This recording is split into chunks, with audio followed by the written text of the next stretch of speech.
자, 이번에 마지막 작품이네요. 우리 서울고 평상이 있는 국수집.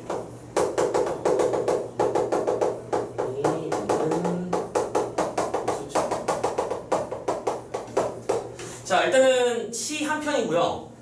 이 작품 같은 경우에는 원래 이제 한국 문학의 범위와 그리고 또 한국 문학의 보편성, 특수성에 대해서 말하고 싶어서 하고 있는 단원이긴 합니다만, 작품의 주제나 시의 표현상 특징 같은 것들만 잘 챙겨주면 그렇게 어렵지 않게 판단할 수 있는 문제라고 생각하고 빠르게 한번 정리를 해보도록 합시다. 일단 제목이 붙여주시면 잠깐 써드려야죠. 자, 일단 제목에 평상에 있는 국수집이라는 제목이 붙어있어. 너희들 평상이 뭔지는 알고 있어?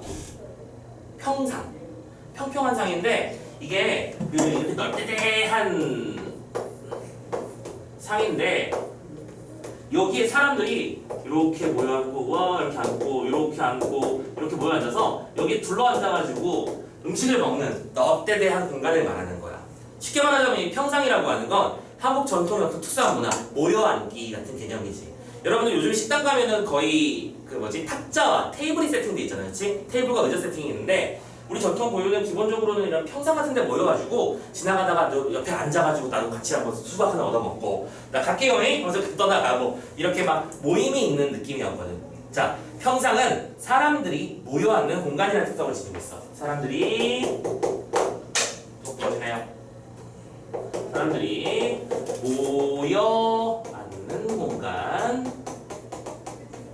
여기서 키워드는 누가 뭐래도 모인다라고 하는 키워드를 신경 쓰면서 봐주시면 돼요. 오케이? 자, 가봅시다. 어떤 내용이 나오는지 보자. 평상에 있는 국수집에 갔다. 어렵지 않아. 평상에 있는 국수집이 있다. 눈나 보지. 국수집에 갔어요. 붐비는 국수집은 삼거리 슈퍼 같다라고 했는데, 자, 이 평상에 있는 국수집이 붐비는 모양새야. 사람들이 많이 몰려들었다는 얘기지. 근데 이거를 뭐에 비교했어? 삼거리 슈퍼 같대요. 삼거리의 슈퍼. 얘들아, 요즘 너희들 슈퍼가 뭔지는 알지? 설마 이걸 모를 리는 없고. 요즘에는 편의점이나 마트 같은 것들이 대세지만 과거만 해도 이런 슈퍼마켓들이 있어서 동네 사람들이 모두 모여가지고 지나가다가 얼굴 인사도 하고 우리 민우 많이 컸네 이렇게 수다도 해주고 이런 식의 공간이었단 말이지. 그러니까 약간 이거는 어떤 느낌? 정겨움의 공간, 친근함의 공간이라는 의미를 지니는 걸 잡아주시는 게 좋겠고, 당연히 갖다 놨으니까 직업법인 건 뻔히 보이죠. 자, 평상에 마주 앉은 사람들, 세월 넘어온 친정 오빠를 서로 만난 것 같다. 두 번째 비유 대상은 친정 오빠를 만난 것 같다라고 하고 있지. 어떤 느낌이야? 오빠는 오빠인데 친정이야. 오랫동안 만나지 못했다가 되게 오랜만에 만났고, 하지만 살붙이라서 대충 만나자마자 까는 얘기를 해도 어색하지 않은 그런 사이. 그치? 근데 똑같은 거 아니야? 정겨움과 친근함이라는 얘기라고 싶은 거겠지, 그치? 오빠의 느낌이 주고 있다. 그래서 국수가 찬물에 헹궈져 건져 올려지는 동안 지금 국수 준비하는 거겠지? 국수 만들 줄 알아. 선생님도 국수 육수를 내지는 못해. 근데 야, 육수만 있으면 다 만들 수 있는 게 국수 아니야? 또 거꾸로 말하자면, 그치? 우리 육수 마트 가면 다 팔아, 그죠? 그 봉투 뜯어가지고 싹 부어가지고 끓이든가 끓이진 않나 모르겠지. 요즘 건 선생님도 안 해봐서 모르겠네. 아무튼 육수만 붓고 우리는 그 다음에 면을 삶아가지고, 그치? 파스타를 할 때는 500원짜리 동전 사이즈 이런 거 있잖아, 그치? 기본 센스. 그래서 국수를 삶은 다음에 우리 삶으면 그거를 바로 그냥 육수에 부스리 부으면 맛있게 먹을 수 있니? 아니지. 뭐해? 찬물에 씻지, 그치? 채반이라고 알고 있죠? 구멍이 송송송송 뚫려있는 바구니 같은 곳에 면을 딱 붓고 찬물을 때려 부어가지고 손으로 촥촥촥 이거 해야 돼. 그래야 면이 쫄깃쫄깃 탱글탱글해지죠. 여러분들 라면 맛집 있잖아. 동네 분식점 라면집이 왜 맛있는 거야? 그 양은 냄비를 쓰잖아. 너희들도 집에서 만들고 싶으면 이렇게 만들면 돼. 양은 냄비를 쓰는 이유는 열 전도율이 높기 때문이라고 하더라고. 그래서 한마디로 팍 끓여야 돼. 그리고 끓이면서 동시에 면을 그 집게 같은 걸로 한번 들었다 놨다 들었다 놨다를 한 번씩 하잖아. 왜 그러는 거죠? 에어링. 공기를 주입시켜서 쫀득하게 만드는 거야. 오케이? 그러니까 뜨거웠던 물에 익은 면이 차가운 기운을 만나서 탱글탱글해지는 거. 그것도 라면도 똑같이 적용된다는 얘기지. 아무튼 갑자기 이 얘기를 하냐면 이게 되게 중요한 장면이라서 그래요. 찬물에다가 그 면을 씻는 모습을 뭐라고 해놨냐면 쯔쯔쯔쯔쯔쯔쯔쯔라고 해놨어. 쯔쯔 스마트 단계 맞네요. 쯔쯔 쯔쯔 쯔쯔. 아, 맞다. 자, 이거 뭐예요? 이거 기본적으로 1번. 오케이? 면을 씻어내는 소리라는 게 뻔히 보이지? 그리고 이런 식으로 소리를 흉내내는 말이면 이걸 뭐라고 부르더라? 음성 상징어라고 부르고요. 맞죠? 소리를 흉내내는 말, 모양을 흉내내는 말 맞습니다. 그쵸? 그런데 이 단어가 무슨 법이라는 거야? 중의법이라는 거야. 중의법. 지금 이 사람들, 이 소리가 도대체 어디서 났어? 사람들이 평상인국 술집에 왔어. 상고리 슈퍼처럼 북적북적 거려. 근데 거기서 이제 둘러 앉아가지고 멍하니 이러고 기다리진 않잖아. 앞에 있는 사람이랑 아유 명씨 오랜만이에요. 여태 요즘 뭐 밥은 잘 먹고 다니고 아이고 아들내미 서울 갔다 왔는데 그 학교에서 공부는 잘하든가 막 이렇게 얘기를 주고받겠죠. 그러면서 하는 얘기 사이에 아우 어쩜 좋아 이런 식의 얘기들. 오케이? 상대방의 이야기를 듣고 공감해주고 연민하고 위로하고 그런 행위들을 쯧쯧쯧이라고 하는 음성상징을 통해서 표현하는 거 아니야? 오케이? 자, 그래서 이 녀석은 뭐랄까? 상대방의 이야기에 대한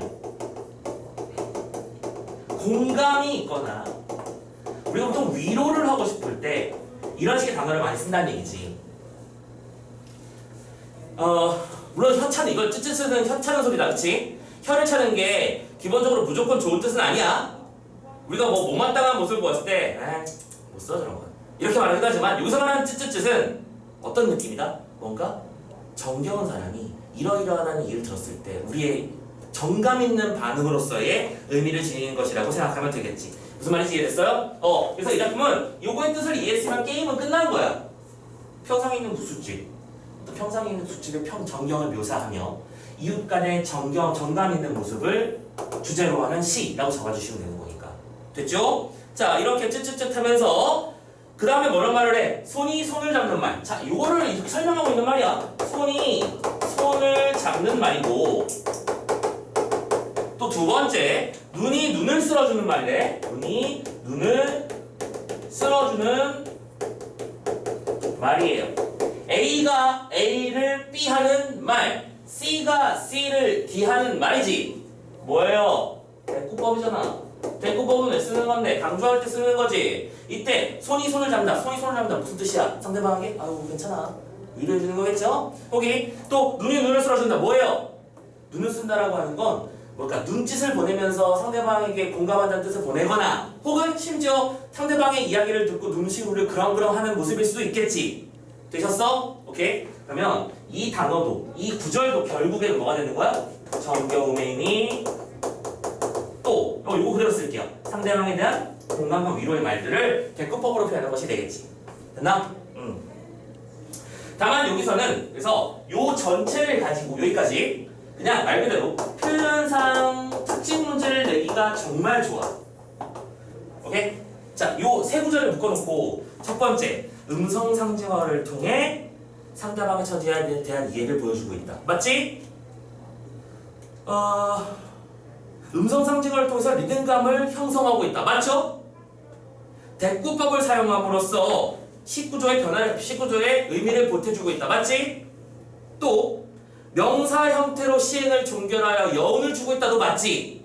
지금 구절이 뭐뭐하는 말, 뭐뭐하는 말로 끝났으니까 정말 할 말이 많은 구절이라는 거 알겠죠? 명사형 종결, 대꾸의 사용, 유사한 식구의 반복, 음성상징어의 사용 이런 식의 말들 기억하자. 자, 그러면서 병실에서 온 사람도 있다. 식당 일을 손 놓고 온 사람도 있다라고 돼 있잖아. 근데 생각해봐. 병실에서 온 사람은 누군가 주변에 아픈 사람이 있다는 얘기겠지? 또 식당 일을 했다는 얘기는 자, 내가 집에 여유가 있으면 식당 일을 하나 보통? 그런 건 아닐 거야, 그렇지? 근데 식당 일을 심지어 손을 놓고 왔대요. 뭐요? 어디가 아프거나 무슨 사정이 있어서 그 일조차 하지 못하는 상태겠지. 그렇게 힘겨운 또 풀어줘. 힘겨운 삶을 살아가는 사람들에 대한 이야기를 하는 것이다 라고 우리는 이해할 수 있겠네? 그죠? 자, 그래서 사람들은 평상에만 마주 앉아도 마주 앉은 사람보다 먼저 더 서럽다. 키워드 먼저 그리고 더. 먼저 더라고 하는 건 상대방을 완벽하게 공감하려고 이해하려고 하는 마음의 준비가 되어 있음을 의미하는 거겠지. 그쵸? 세상에 이런 짧은 말이 있어서, 세상에 이런 깊은 말이 있어서, 이런 짧은 말, 동시에 이런 깊은 말, 이 짧은 말 한마디에, 그런데 하지만 이 깊은 말 한마디에 라는 말인데, 이 짧은 말 깊은 말은 당연히 뭘 말하는 거겠니? 얘를 말하는 거지, 그치? 이 쯧쯧쯧이라는 말이 결국 무슨, 아이고 당신이 많이 힘들겠지만 앞으로 미래에는 좋은 일이 있겠지요, 이런 식의 말보다 더 큰 위로가 된다고, 긴 말할 필요 없다고 말하는 거네요. 그러면서 국수가 찬물에 헹궈져 건져 올려지는 동안 국수가 나오면 기다리는 것 똑같아. 쯧쯧쯧쯧쯧쯧쯧. 19의 반복이지, 그쵸? 참고로 이 작품은 19의 반복이 두드러지게 나타난다. 큰 푸조나무 아래 우리는, 자, 큰 푸조나무가 있어. 그 아래에서 우리는이야. 키워드 큰 푸조나무라고 하는 건 나무의 그늘이 크다는 얘기거든. 오케이? 여기서 그늘을 만드는 존재야. 오케이? 쉬요. 휴식이지. 그리고 여기서 우리라는 말을 썼어. 얘네들이 아니고요. 그 사람들이 아니에요. 우리예요. 오케이? 우리 모두가. 심지어 그러면 우리는 화자 그리고 대상까지도 포함되는 말일 거라는 거 이상한 어려운 거 없지, 그지? 우리 모두가 모처럼 평상에 마주 앉아서 라고 그러죠. 평상이라는 공간이 바로 주는 힘은 이거야. 마주 앉게 만든, 이거 아까 말했잖아. 이거 가운데 상 놓고 마주 앉아 보면서 얘기를 하는 거잖아, 그렇죠? 그래서 서로가 서로에게 위로가 돼주고 힘이 되어주고 공감의 힘을 만들어주는 그런 공간으로서 의미가 있는 것이다 라고 하면서 이 국수집의 모습을 형상화한 시라고 볼 수 있겠지. 됐죠? 참고로 마지막에 앉아서라고 하면서 시행을 완벽하게 종결시키진 않았습니다. 그쵸? 이거는 여운을 형성하기 위한 장치지. 여운 형성도 메모 좀 해주시고요. 됐죠? 여운 형성. 자, 그러면 이제 내용은 다 이해됐을 거야. 그죠? 결국 이 작품은 넓고 큰 그늘 아래 만들어 놓은 평상에서 주문한 국수를 나눠 먹으며 함께 위로하고 공감하는 우리네들의 삶의 모습을 그린 시라고 정리하시면 되겠지요. 자, 밑에 특성 가자. 특징 1번 국수집에 모인 사람들을 지금 뭐 한 거야? 묘사한 거야. 묘사 체크해 주시고요. 두 번째, 열린 공간과 지금 어딘지 찾니? 밑에 있는 표 1번, 2번이야. 1번에 묘사라는 단어 마킹해달라고 했어. 두 번째, 열린 공간과 소박한 소재를 통해 평범한 사람들의 인정을 표현했다. 지금 이 공간은 특정한 장소에 들어가서 문 열고 들어가서 문 닫고 앉아있는 상태가 아니지. 평상의 특징이 뭐라고요? 공간이 오픈되어 있다는 거야. 그리고 두 번째, 소재도 어때? 국수잖아. 오케이? 작품 속에 어려운 한자어나 생경한 관념어들 없었지? 오케이? 이 소박한 인정의 이미지를 만들어내고 있다는 거. 세 번째, 음성 상징어의 중의적 의미를 부여해서 주제의식과 정서를 나타냈다. 요거 말하는 거네. 그지? 너무 중요한 장면이라고 아까 말씀드렸습니다. 자, 뒷페이지 넘어가서 이 작품은 비유를 통해서 시의 분위기를 형성하는 요소가 많다. 두 가지 잡아보라고 돼 있지? 국수집을 상거리 슈퍼에 빗댔고 사람들을 친정 오빠에 빗댔어. 맞아. 상거리 슈퍼는 어떤 이미지를 부여주고 싶다는 거야? 정겹고 또 하네. 정겨운 친구다. 맞지? 두 번째, 오빠도 마찬가지야. 친근한 존재잖아. 그래서 결국 이 국수집과 그곳에 모인 사람들이 만들어내는 친근하고 정겨운 분위기를 비유의 방법으로 드러내고 있다. 그렇죠? 원관념을 보조관념에 빗대어 나타냈으니까 비유적 표현 맞지? 두 번째, 소재와 공간의 의미를 체크해 볼게. 자, 평상의 특징은 뭐냐? 평상은 마주 앉아 나란히 있는 거야. 그쵸? 왜 우리 뭐 사장님, 회장님 이런 모임을 보면 사장이 이렇게 거나하게 가운데 센터에 딱 앉고 인연을 쭉 긴 의자에 만들어두고 사람들이 임원들이 따따따 앉잖아. 그런 느낌이 절대 아니라는 거야. 평상은 네모 반듯해. 그냥 둘러 앉는 거야. 그 누구 하나 높은 사람이 있는 것도 아니고 그 누구 하나 낮은 사람이 있는 것도 아니야. 그 누구 하나 각도가 다른 것도 아니야. 뭐예요? 평등하고 수평적인 공간이란 말 보이지? 두 번째, 마주 앉아서 눈을 볼 수 있는 공간이야. 맞아? 눈을 봤기 때문에 공감할 수 있어. 세 번째, 긍정적인 체험을 풀어내는 공간, 즉 정겹고 소박한 느낌을 주는 공간이란 말도 나와 있는데 그게 파악하는데 어려움 없지? 국수는 소박한 느낌을 주는 음식이야. 지금 얘들이 모여가지고 돈가스를 만드는 건 아니잖아. 그죠? 오므라이스를 만드는 것도 아니고요. 소박하게 편안하게 먹을 수 있는 음식으로 그런 분위기를 형성하고 있다. 상거리 슈퍼, 소박 친구 아까도 얘기했고요. 마지막에 있는 이 푸조나무는 아까 말씀드렸죠? 그늘이라고요. 그늘은 휴식의 의미를 지닌 거라고요. 말씀드렸죠? 그대로 나와 있는 거 확인해 주시면 됩니다. 결국 이 작품에 나와 있는 평상이나 국수, 슈퍼, 푸조나무 같은 단어들을 통해서 사람들이 아프고 힘든 사람들, 그치? 아프고 힘든 사람들이 모두 모여서 치유와 위안을 얻을 수 있는 분위기를 만들어낸 작품이다 라고 정리하시면 되는 거고요. 되셨습니까? 오케이, 좋아요. 자, 그리고 나서 뒤에 그 밑에 거 츠츠츠 선생님이 강조해서 설명했으니까 넘어가고요. 마지막에 학습 활동이 있기는 한데 이 학습 활동을 굳이 볼 필요는 없어. 선생님이 다 이거 설명해드렸거든요. 그리고 참고로 3번부터는 심지어 이 단원 전체의 학습 목표를 연결하기 위한 학습 활동이니까 굳이 건드리진 않아도 될 것으로 예상됩니다. 됐었나요? 와, 끝. 이렇게 해서 평상에 있는 국수집까지 우리 시험 범위의 작품들을 몽땅 마무리 지었습니다. 자, 이제 화살은 날아갔고요. 여러분들 복습 작업 철저히 위해서 자소서에 있는 모든 문제 깔끔하게 풀어주시고 선생님 나눠드린 과제집 부지런히 풀어오시고 이렇게 해서 이번에는 점수 좀 조금 더 끌어올려가지고 예쁘게 우상향 만들어보자. 자, 일단은 화면을 여기까지 끊고